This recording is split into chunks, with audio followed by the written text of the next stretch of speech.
Comment ça va? Ça va, ça va, ça va. Je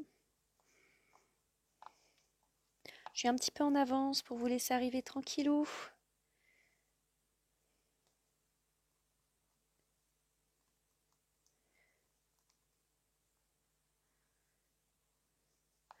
On va parler du gesso.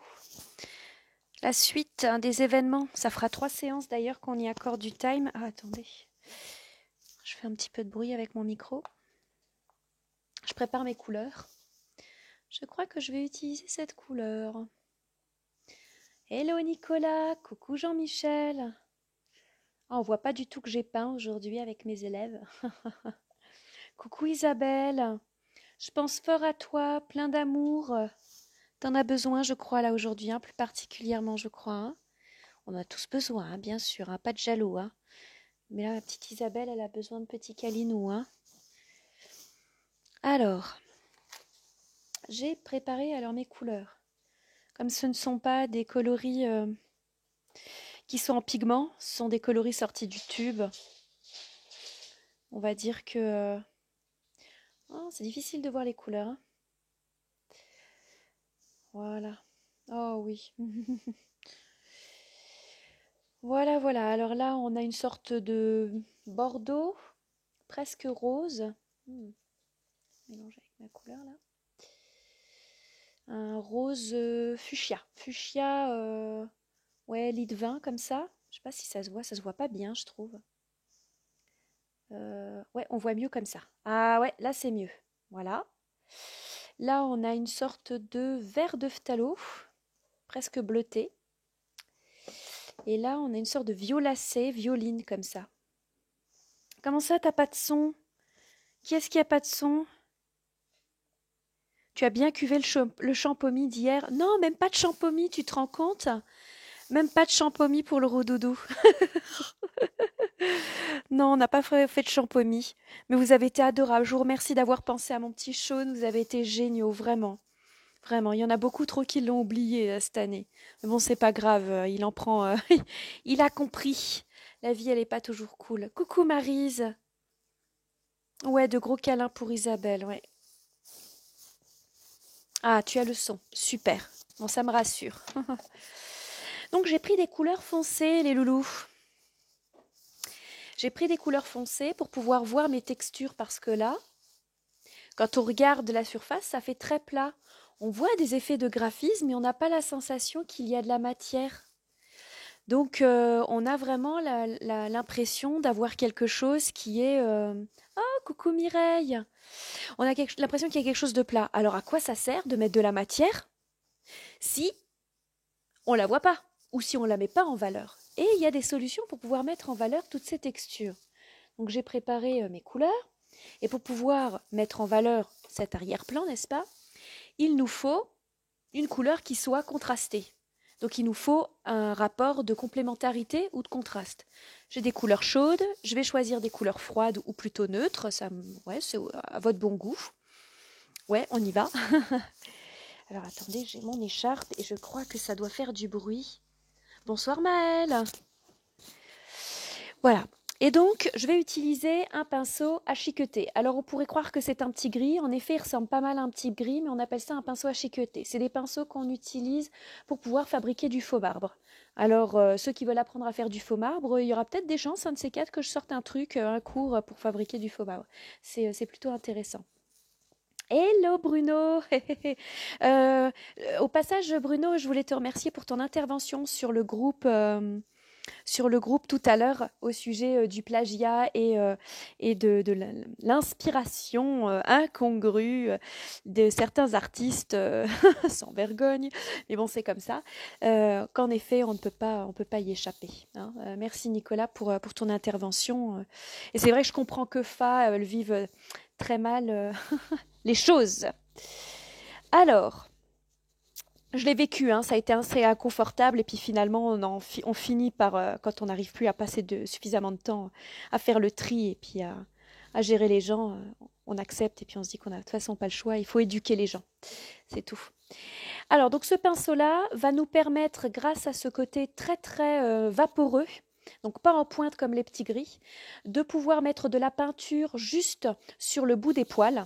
Donc, je vais trempouiller mon pinceau là-dedans. Ensuite, je vais enlever l'excédent en tapotant pour ne pas qu'il y en ait trop. Et ensuite, je vais caresser la surface. Ça, c'est la première astuce. Voilà. Et elle vient comme elle vient. Mais du coup, on voit enfin la matière apparaître.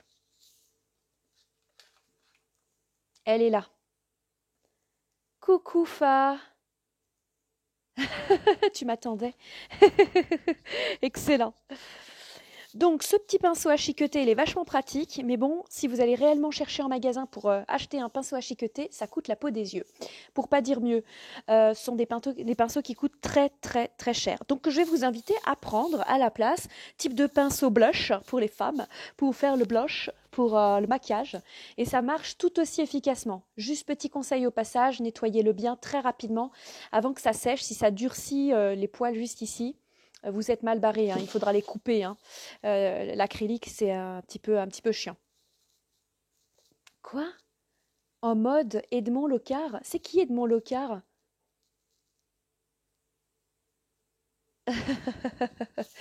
Oui. Voilà. Donc, j'ai pris un coloris relativement froid, donc un violet un peu métallisé comme ça. Et donc, on peut utiliser aussi des éponges, on peut utiliser d'autres outils, je vais vous en montrer d'autres. Hein. Mais ce que j'aime bien avec ce pinceau, c'est qu'il va me donner d'autres effets graphiques. J'aime bien ces effets. Et donc, chiqueter, ça veut dire qu'on passe, on balaye et on caresse la surface en époussetant un petit peu, comme si vous époustiez avec le plumeau en fait. Et donc, vous caressez la surface. Vraiment, on n'appuie pas avec le pinceau. Hein. Voilà. Ça, ce sont les premiers effets qui sont intéressants à réaliser avec cet outil-là. Moi, je l'aime bien, c'est l'un de mes préférés, je m'en sers très souvent. Voilà, il y a juste le petit détail de savoir qu'il faut s'en occuper vraiment bien. C'est un pinceau qui est fragile. L'inventeur lyonnais du système de relevé d'empreintes digitales en médecine légale. Eh ben dis donc, t'es un professionnel, toi. Coucou Annie. Recoucou, oui, t'as raison. C'est un recoucou pour nous. On avait cours toutes les deux, c'est vrai. C'est trop mignon.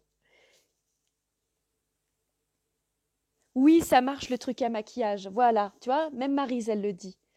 Par contre, une fois que vous l'avez rincé et nettoyé, vous ne pouvez plus vous en servir. Hein. Il faut qu'il soit complètement sec pour pouvoir s'en servir, sinon il ne fait plus les mêmes effets. Donc là, je rince mon pinceau et je le laisse sécher.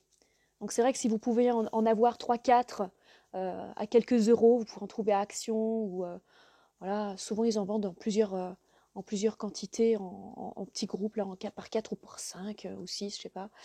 Le Farfouille ou je sais pas, Tati ou ce genre de trucs. Vous pouvez les avoir pour pas trop cher. Prenez-vous-en quelques-uns.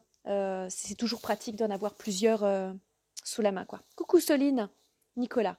On dirait que tu relèves les empreintes. Ouais, c'est un peu ça. C'est comme quand on relève les empreintes. Tu peux dire ça. Tu peux le dire. Et alors, après, au-delà, moi, ce que j'aime bien utiliser, vous avez dû vous en apercevoir quand j'ai fait la démo dimanche, c'est le chiffon. Donc le chiffon, j'en mets, toujours pareil, j'enlève l'excédent le plus possible. Donc je tapote et j'enlève l'excédent pour pas en avoir de trop. Sinon, si j'en ai de trop, c'est comme si j'y allais avec le pinceau, ça sert à rien, quoi. Et donc, je vais venir essuyer. Et l'essuyage va me permettre d'avoir encore d'autres effets très très intéressants. Regardez, je vais vous montrer en gros plan parce que là, c'est vrai que c'est un petit peu difficile de voir. Mais du coup, cette technique d'essuyer permet d'avoir des choses intermédiaires qui arrivent. Et des choses qu'on ne voit pas avec le pinceau à chiqueter. Regardez voir. Vous voyez ce qui se passe? Toutes les aspérités ressortent. En deuxième couche de préférence, avec une couleur un tout petit peu plus claire, parce qu'en fait, le violet qu'on a passé tout à l'heure, vous voyez les petits contours? Et ensuite, quand on repasse avec le chiffon, ça remet en valeur encore plus. Vous voyez le violet tout autour et le vert que j'ai mis par-dessus en l'essuyant? Voilà. Il y a des choses, les matières sont encore plus vivantes. Et donc l'aquarelle qu'on a mis la dernière fois en dessous, ben, elle est pas complètement cachée, mais elle fait vivre une surface qui est encore plus en profondeur. Parlez pas de police, s'il vous plaît. Excuse-nous, Fanette, c'est pas fait exprès. Voilà. Et donc, ce que j'aime bien faire, c'est vraiment faire de l'essuyer, parce qu'il y a des effets qu'on ne voit même pas à l'œil nu, qui apparaissent en fait. On peut le sentir sous la main, sous les doigts, quand on passe sur sa surface qu'on a travaillée, mais on ne le voit pas avec... hop là. Et alors, j'y vais vraiment, hein. Je frotte, hein. Mais je tapote, hein, faut surtout pas trop en mettre, hein. Si on en met trop, ça marche pas comme dit, hein. Après, j'appuie pas non plus fort, hein. Je frotte, mais j'appuie pas, hein. Annie, une idée pour le dernier dessin? Bah peut-être, si jamais ça t'inspire, vraiment regarde. Avec ton, ah oui, avec ta matière et ton épaisseur, Annie. La classe chez Bio, oui. Ça donne des effets très, très intéressants, hein. Vraiment, vraiment. Voilà.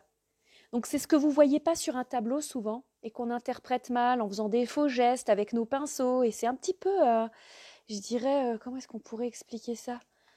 Un peu gauche quand on essaye de reproduire un tableau et qu'on n'y arrive pas. Quand on ne connaît pas la technique de l'artiste. Mais je trouve qu'il faut explorer de toute façon, ça, il n'y a pas photo. Je trouve que ça donne des effets très intéressants qu'on ne peut pas reproduire d'une toile à l'autre et puis ça fait des chouettes effets, des chouettes sensations en tout cas. Alors là, j'y vais franco, hein, vous vous rendez compte, hein.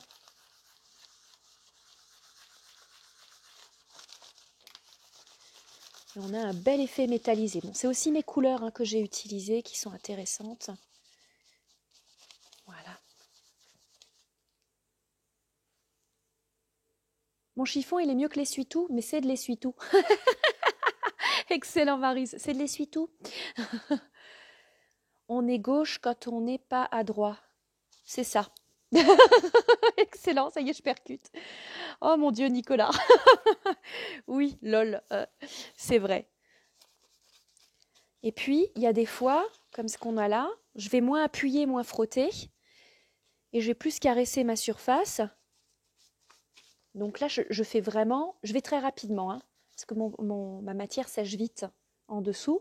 Mais je frôle la surface. Donc je crée des nouveaux effets. Regardez ce qui apparaît. Regardez-moi ça, comme c'est chouette. Moi, je kiffe en fait cette technique-là aussi, en plus de celle de mon pinceau à chiqueter. Mes élèves adorent quand je dis chiqueter. Alors, hein, chiquette, il y a des jeux de mots là-dessus, avec le mot à chiqueter.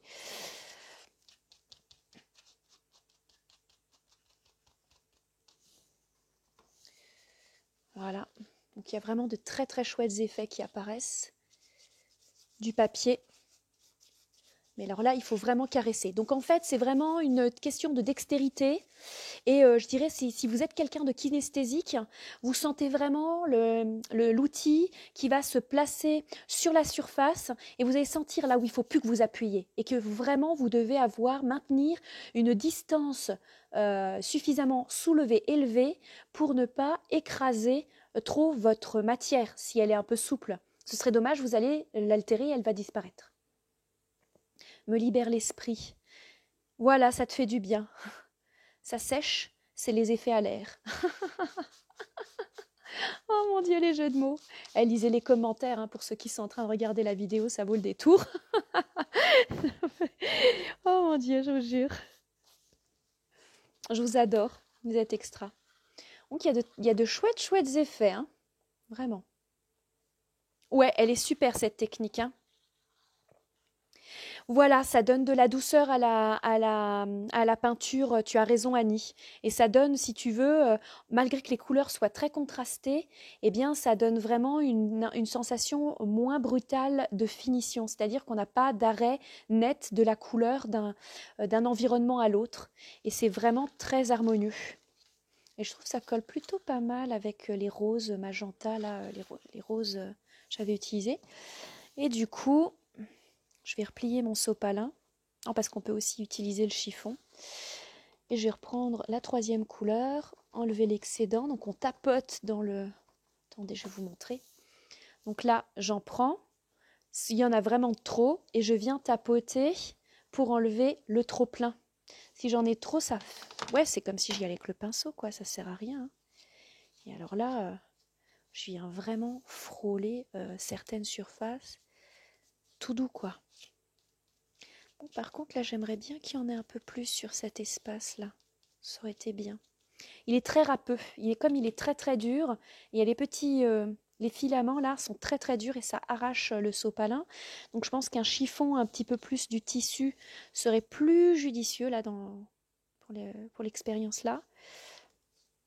Ça fonctionnerait peut-être plus. Alors attendez, vous voyez peut-être pas tout. Ça. Et alors là on caresse vraiment. Hein. On caresse ça. Et je fais l'inverse de tout à l'heure où je positionne ce lit de vin comme ça par-dessus le verre pour faire vivre de nouveau le verre mais d'une manière différente. Hein. Par contre, là, regardez-moi ça, mon Dieu, mais qu'est-ce que j'aime ça. Qu'est-ce que j'aime ça. J'adore, hein, je kiffe, hein, je suis en train de surkiffer mon truc. Mais c'est juste du plaisir, hein, c'est pas esthétique. Hein.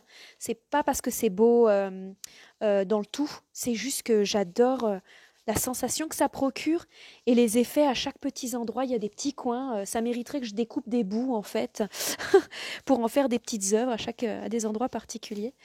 Mais voilà, je le trouve vraiment pas mal du tout.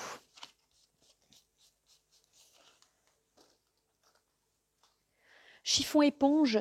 Le chiffon éponge, ça peut être intéressant, mais pour faire des effets graphiques, peut-être... Maintenant, chiffon éponge, il va se râper là-dessus, tu veux dire. Ouais, il va se râper dessus aussi. Tactique primaire utilisée sur les parois des cavernes, mais en mode moderne. Oui, c'est ça. Je pourrais aussi cracher si tu veux. Et tu superposes les couleurs. Ouais, je superpose les couleurs. Le pinceau mousse aussi peut être intéressant sous condition qu'il ne soit pas mouillé et qu'il soit sec, les amis, pour pouvoir faire des effets de texture. Attendez, là j'ai un chiffon. Je vais essayer avec du tissu. Je vais essayer avec du tissu pour travailler là-dessus. Là. Allez hop, on essaye. Je vais enlever l'excédent et on y va peut-être que... Ouais, ça râpe un peu moins. J'arrive à mieux étaler la couleur.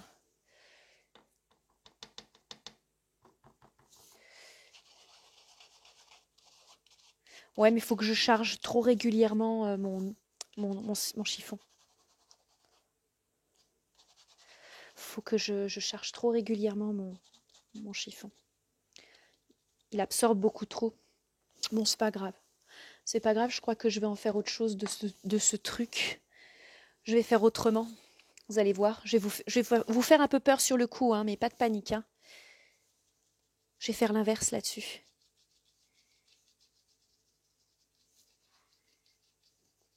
Je vais attendre que ça sèche et je mettrai des couleurs plutôt claires là-dessus. Je pense que ça peut être le sujet dans la composition, ça pourrait être intéressant. Et pour pas qu'il arrive de manière trop brutale dans la composition, eh bien, je vais le faire un petit peu disparaître sur les bords. Et puis, je vais le faire continuer à l'extérieur pour le faire vivre, en fait. Voilà.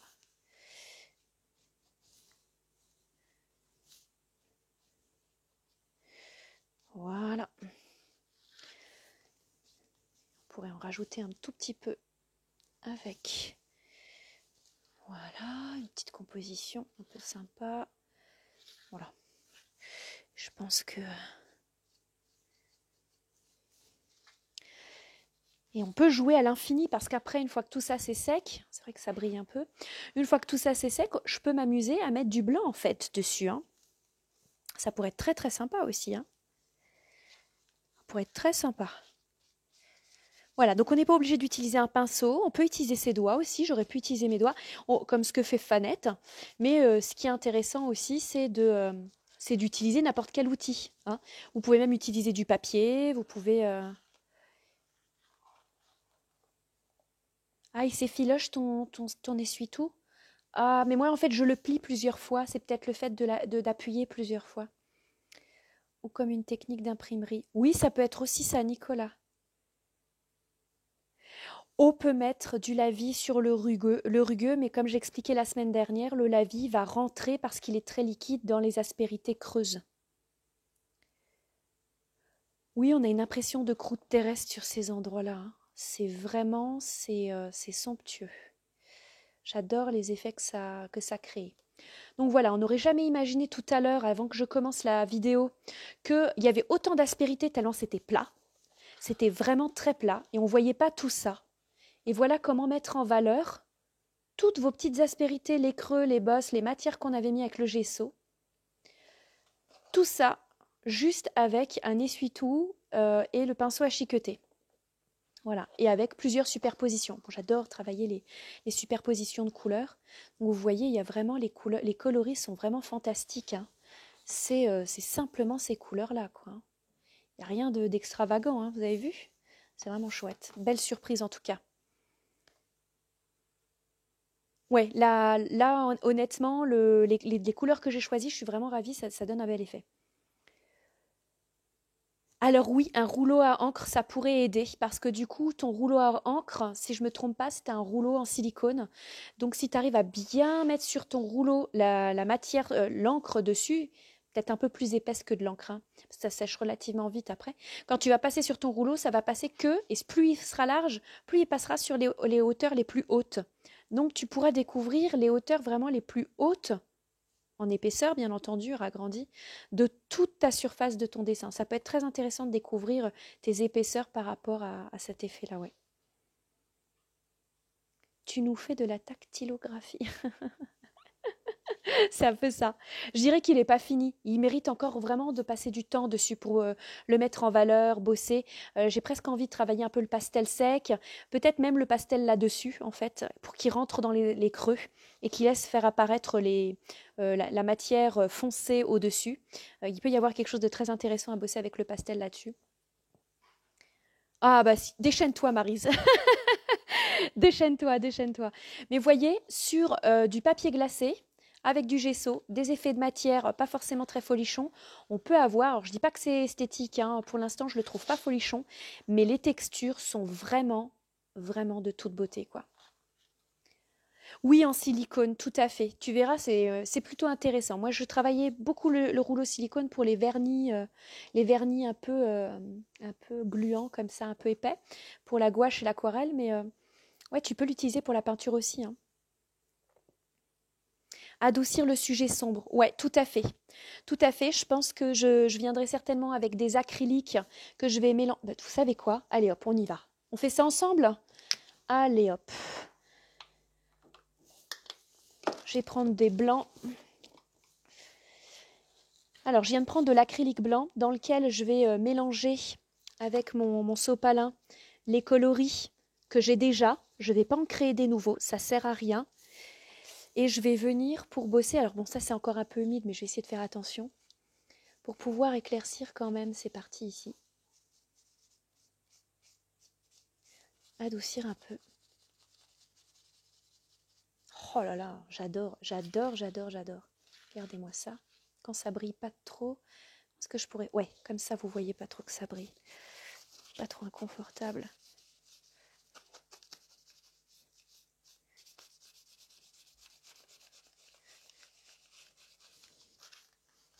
Les contrastes parfois ça pique un peu les yeux, je comprends. Et adoucir un tout petit peu, légèrement à certains endroits. Ça permet d'alléger un petit peu le regard. Hop là.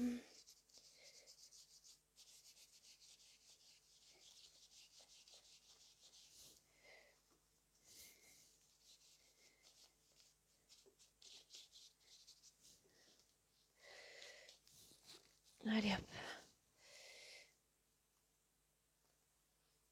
Ah ouais, j'ai pas le droit de dire des marques. Alors voilà, moi j'utilise carrément des trucs qu'il faut pas, encore une fois.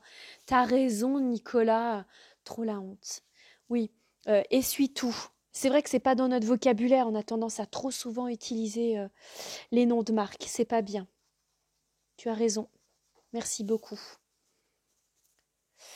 Alors, le pastel va trop user? Non, pas du tout, parce qu'il y a des façons d'utiliser le pastel. Je vais vous montrer et j'espère que ça va sécher là au milieu assez rapidement pour que je puisse vous montrer comment est-ce qu'on fait pour s'en servir.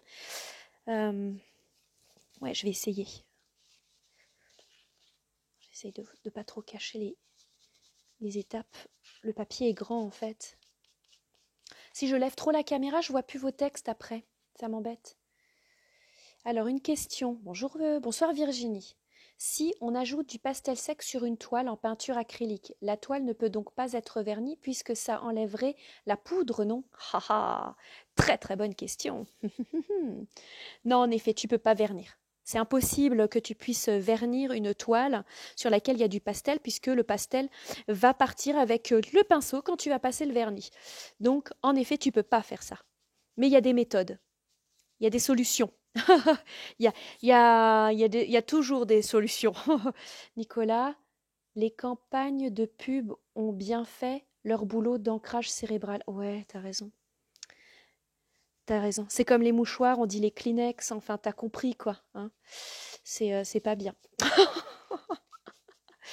C'est pas bien. Ouais, ouais. On se rend compte qu'à force de répéter un mot, ça rentre dans notre cerveau. Faut faire hyper gaffe. Ah bon, c'est comme ça, c'est la vie. Hein. Voilà, donc là, on a adouci un petit peu et c'est un peu moins inconfortable au niveau de la compo. Maintenant, il n'y a plus qu'à travailler cette partie-là pour qu'elle soit plus cool. Donc, comment est-ce qu'on fixe un pastel, les amis? Est-ce que vous pouvez aider Virginie? Je crois que vous connaissez la réponse. Comment est-ce qu'on peut fixer un pastel? Ça se passe comment pour fixer un pastel? Avec un spray, voilà. On met du spray, on met un fixatif.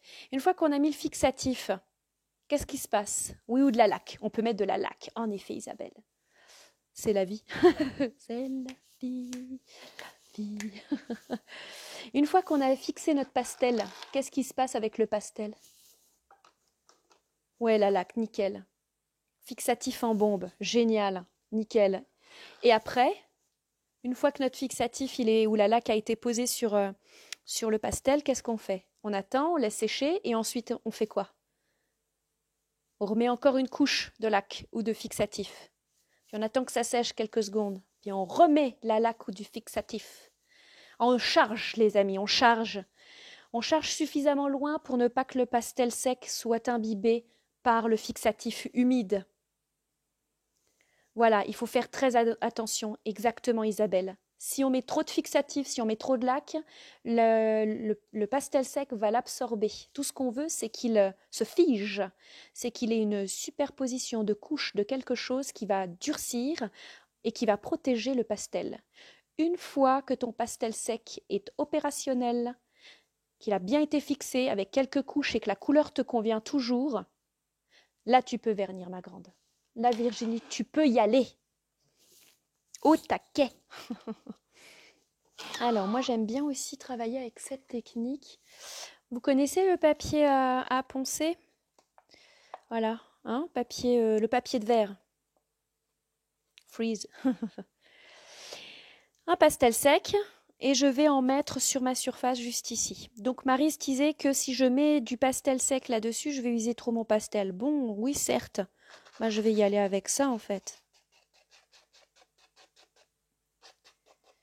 Voilà. Là, il va coller. Comme ça, il ne bougera plus. Parce que je l'ai mis dans l'humide. Et s'il avait été mis dans le sec, j'aurais pu estomper, en fait, avec.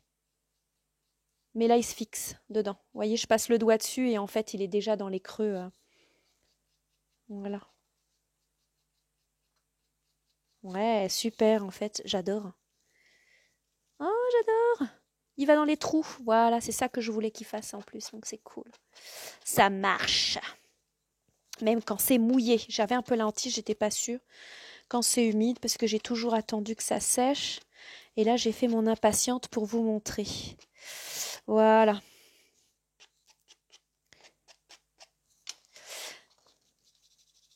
Et donc, en fait, ça rentre dans toutes les aspérités de ma matière. Je vais vous montrer en gros plan parce que je suis pas sûre que vous arriviez à bien voir. En tout cas, je vois de là où je suis.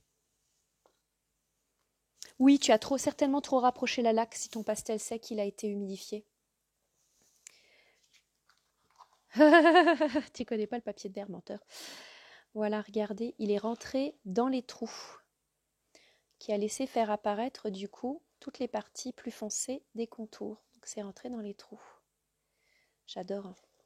Et là, comme j'ai pas de trame de tissu, le pastel, hop, attendez, voilà, il est resté avec tous ces petits pigments comme ça, c'est joli.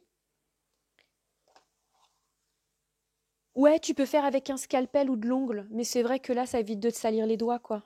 Voilà. C'est ce que j'ai fait.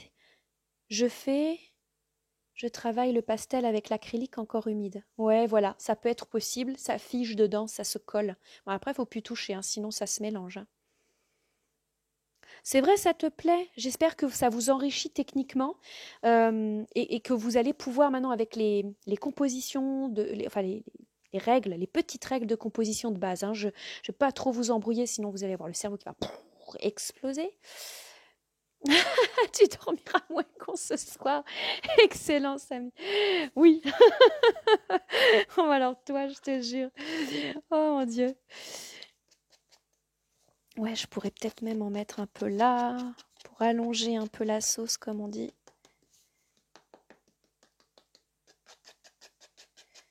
Voilà.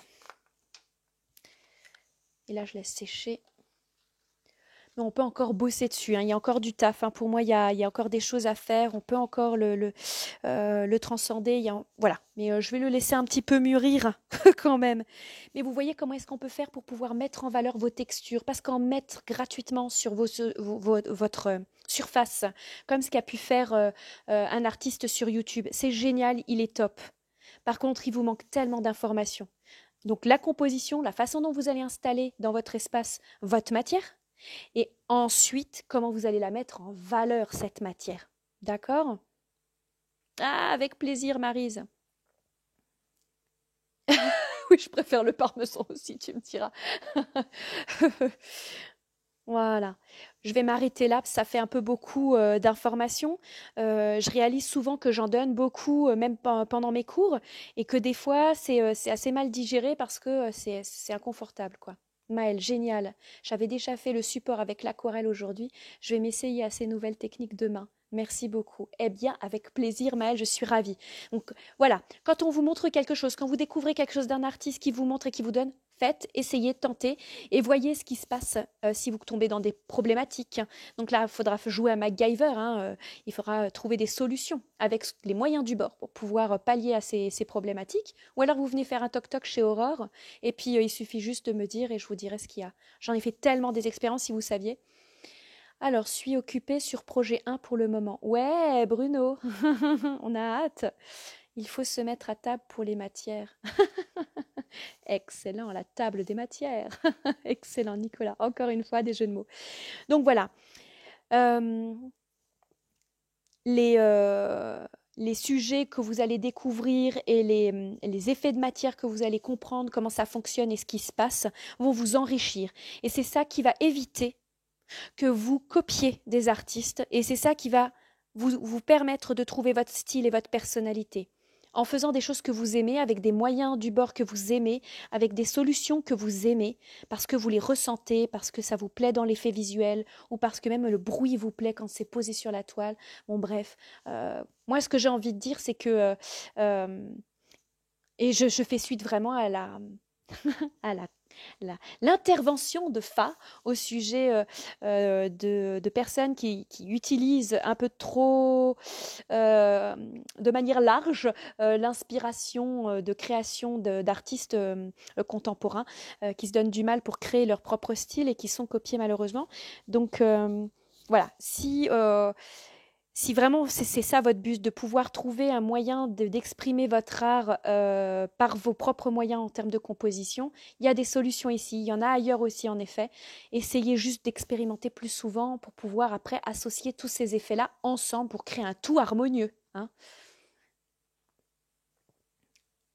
tu es au bout de tes possibilités. Là, là je pense qu'en effet, tu n'es pas dans les meilleures conditions, en effet, mais il y a des choses qui peuvent émerger. Mais je pense qu'à partir du moment où, Isabelle, tu arriveras à oser utiliser les nouvelles techniques que je t'ai proposées, je pense que tu vas avoir un nouvel élan. Et ce nouvel élan va t'ouvrir des portes nouvelles pour pouvoir recréer de nouveau tes intuitifs avec autant de facilité.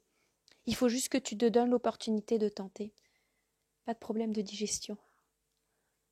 Ouais, voilà, il faut expérimenter. Il faut oser en tous les cas. Hein. Tu vois pas de quoi je parle? Oui, mais pas copier, tout à fait. Je comprends.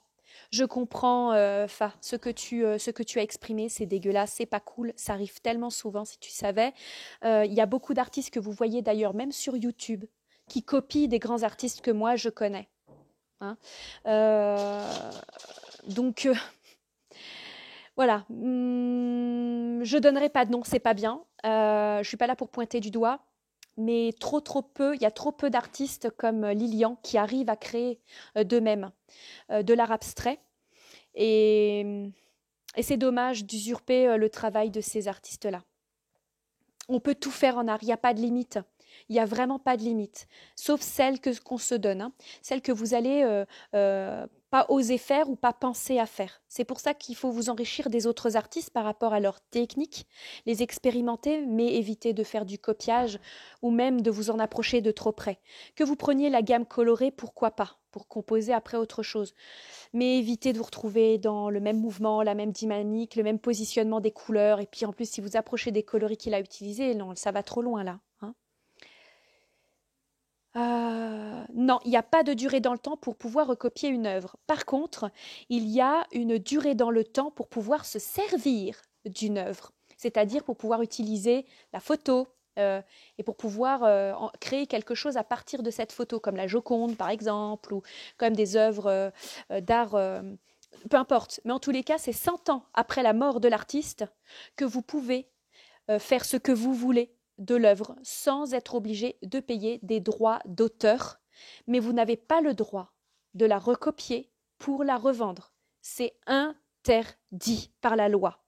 Ce sont des droits, c'est des valeurs intellectuelles, c'est le moyen, c'est le seul moyen qu'on ait pour un chanteur, pour un danseur, pour un vidéaste, pour un photographe, pour un illustrateur, pour un graphiste, pour un designer, de pouvoir protéger ses idées intellectuelles.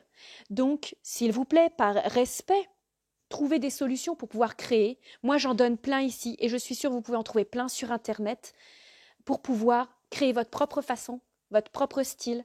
Voilà. Moi, la seule solution à la limite que je peux encore proposer, de la limite des limites, c'est je vous prends en Skype, on discute ensemble, je fais des accompagnements pour beaucoup d'artistes d'ailleurs. Ça se passe tous les vendredis matins.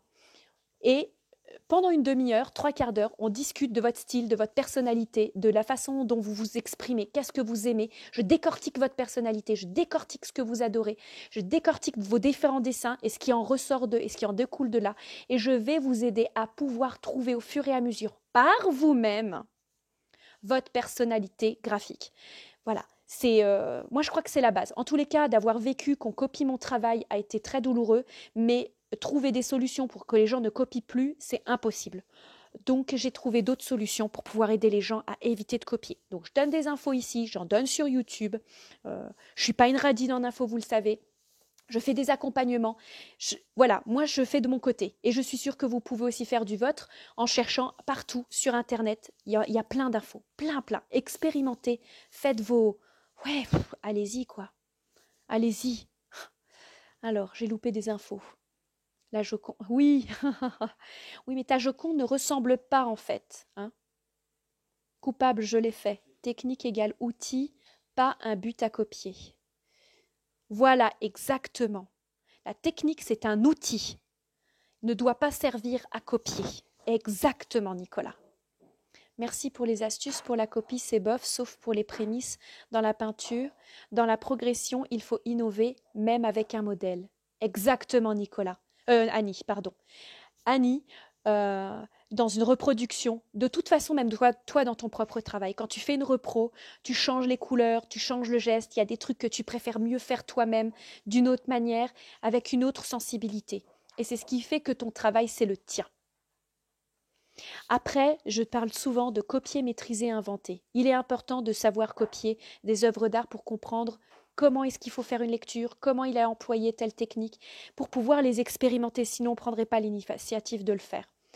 Quand on maîtrise les techniques, eh ben, on doit commencer à inventer, c'est-à-dire qu'on doit recréer à partir d'un autre modèle les techniques utilisées et comprises pour pouvoir essayer de voir si elles sont réellement bien assimilées.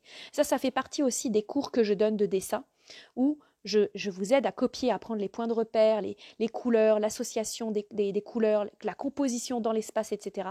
Une fois que vous avez compris comment copier, vous avez normalement maîtrisé, et ensuite j'essaye de retrouver les maîtrises que vous avez assimilées dans ce dessin-là pour pouvoir les réutiliser d'une manière différente, avec un sujet différent dans un futur projet.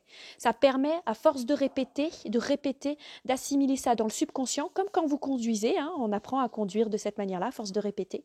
On finit par faire le trajet boulot-maison presque les yeux fermés. Et bien c'est le but du jeu, c'est que tout ça se soit assimilé par votre cerveau pour qu'après, quand vous allez créer votre propre sujet, votre propre peinture, votre essence, eh bien, ça sera complètement naturel et pas du recopiage. Tu reconnais le travail de l'artiste, par contre, je crois pas que tu peux la vendre. Exactement, tout à fait, je suis d'accord avec toi, Fa. On ne peut pas vendre une œuvre qu'on a recopiée.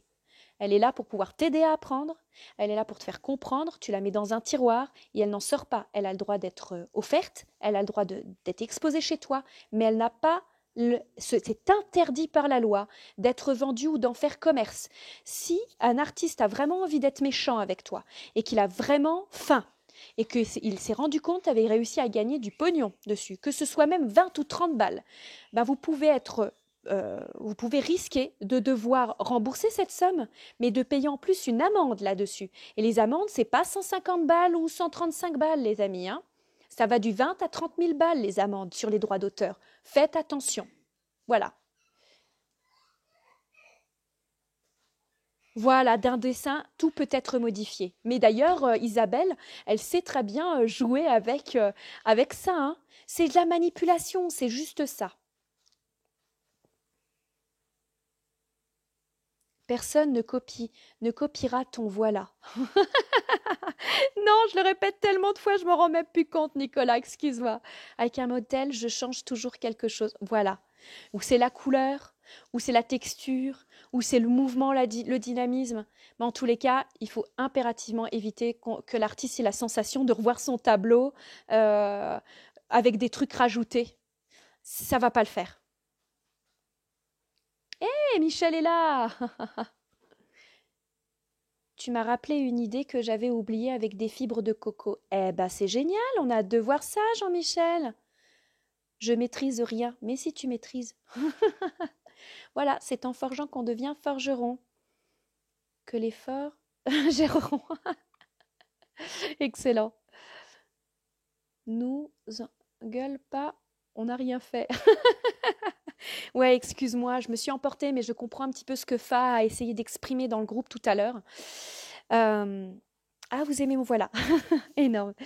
C'est vraiment rageant, je comprends que des artistes le vivent. Je l'ai vécu, c'était pas confortable. Maintenant, je l'ai pris pour moi en me disant bon, ça veut dire que c'est chouette, ça veut dire que ça inspire, ça veut dire que ça donne envie. Donc, ça permet déjà de soulager un petit peu les épaules d'une charge mentale à la con.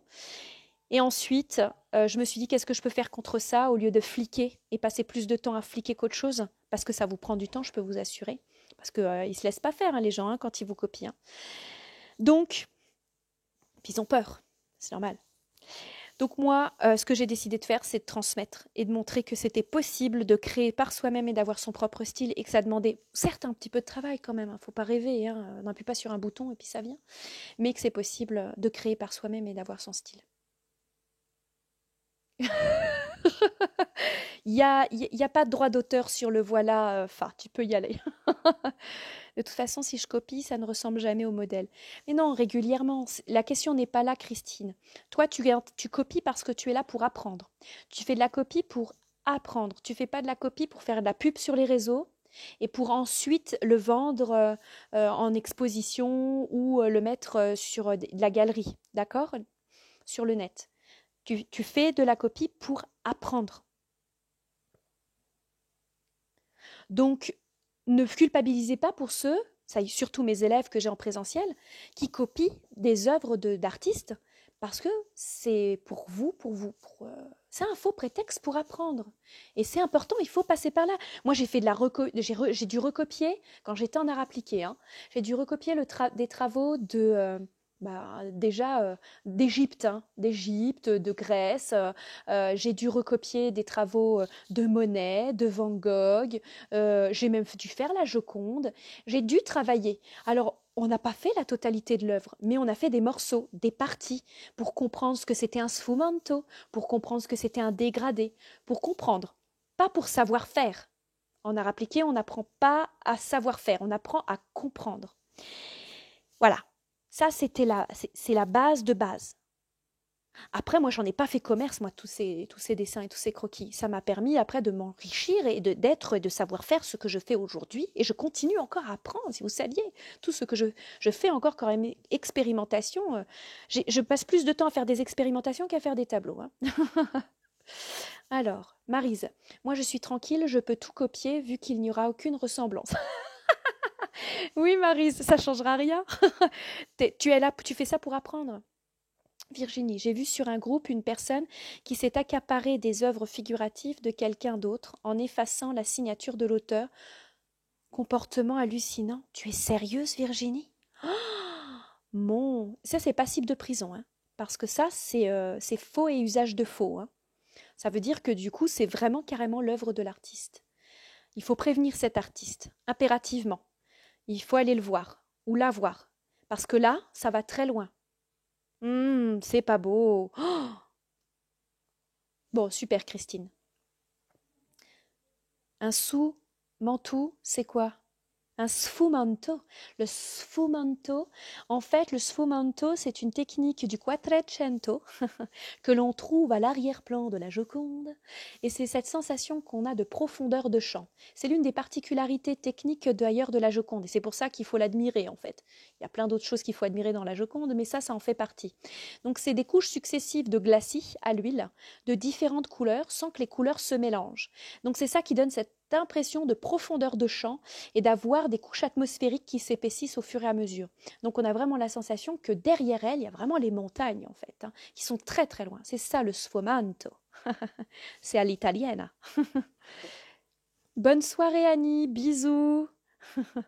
Voilà. Donc la période du Quattrocento, c'est une très très belle période où il y a eu beaucoup beaucoup de choses qui ont été